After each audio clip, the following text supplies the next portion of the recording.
salamat sa Pangulo at saka sa ginagawa nilang programa nito. Very successful. Thank you, thank you. Oo. Parang maiiyak ka kayo. Dahil malaking bagay ba, Ma'am? Oo, malaking bagay talaga. Kasi sa mga senior, wala naman anak buhay. Hindi kagaya nung na bata-bata pa. Oo. Ngayon, itiwan na ako. Wala rin ibang maasahan, Ma'am. Oo. Ang mga anak mo may pamilya na, mahirap din. Hindi makabigay minsan hindi. Oo. Kaya Yung kakawawa. 6,000, Ma'am, saan niyo po gagamitin yan? Siyempre, una-una bigas, diba? Bigas kang pangailangan sa loob ng bahay. Meron kami panggastos. Wala kaming hanap buhay na iba kasi. Tapos ganitong kalagayan ko, kaya hindi ako magtatrabaho. Oo, kasi hinihintay namin po. Oo. Kasi 500 lang po.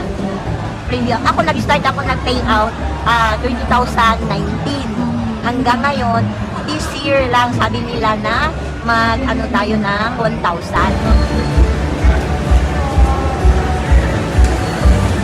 Sa lahat, alam ko na marami sa inyo, kayo pa rin ang nagpapalaki ng mga inyong mga apo dahil busy sa trabaho ang inyong mga anak. Yan ang mga kwento ng sakripisyo na gusto namin parangalan ngayong araw. Kung kaya't kasabay ng selebrasyon ng anibersaryo ng DSWD, isang maganda at mahalagang balita rin ang hatid natin sa ating mga lolo at lola.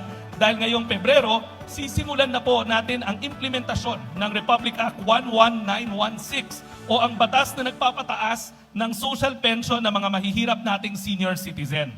Dahil dito, nais kong pasalamatan ng ating Pangulo, Ferdinand R. Marcos Jr., dahil sa mabilis na pagpapatupad ng batas na ito na naglalaan ng 100% pagtaas ng buwanang pensyon ng ating mahihirap na senior citizen. Mula 500 pesos, ngayon ay naging 1,000 pesos na ang ating social pension. Ang batas na ito ay parangal sa mga sakripisyo, malasakit at pagmamahal ng walang sawang ipinagkakaloob ng ating mga lolo at lola. Makakaasa po kayo na sa bagong Pilipinas, prioridad natin ang ating mga senior citizen. Sa bagong Pilipinas, hindi kayo maiiwanan. Yan ang kabilin-bilinan ng ating mahal na Pangulo at ng ating unang ginang na kasama natin ngayong umaga.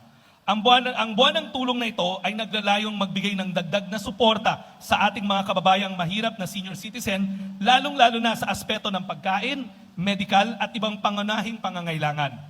Kung kaya, ngayong araw na ito, nagsama-sama tayo para tunghayan ang ceremonial payout ng social pension na mas pinalaki sa ilan nating senior citizen sa pangunguna ng ating First Lady, Luis Araneta Marcos.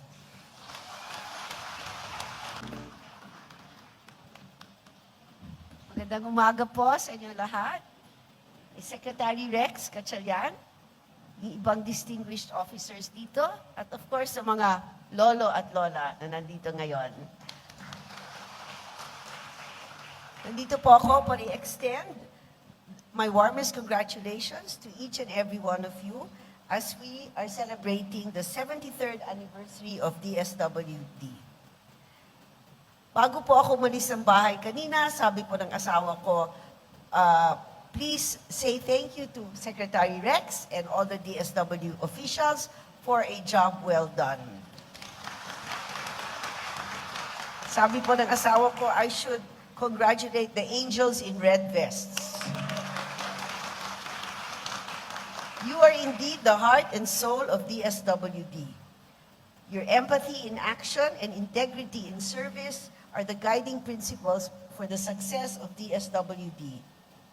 The journey of DSWD, commemorated through the years, highlights the role it plays in the development and implementation of social protection and welfare.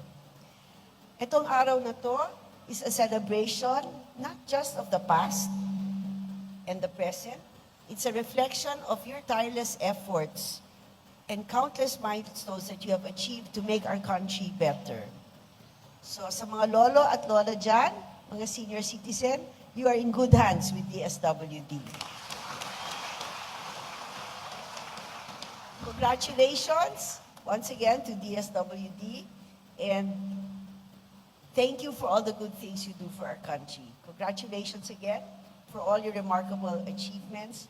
Maraming salamat po. Sama-sama tayo babangon muli para sa bagong Pilipinas.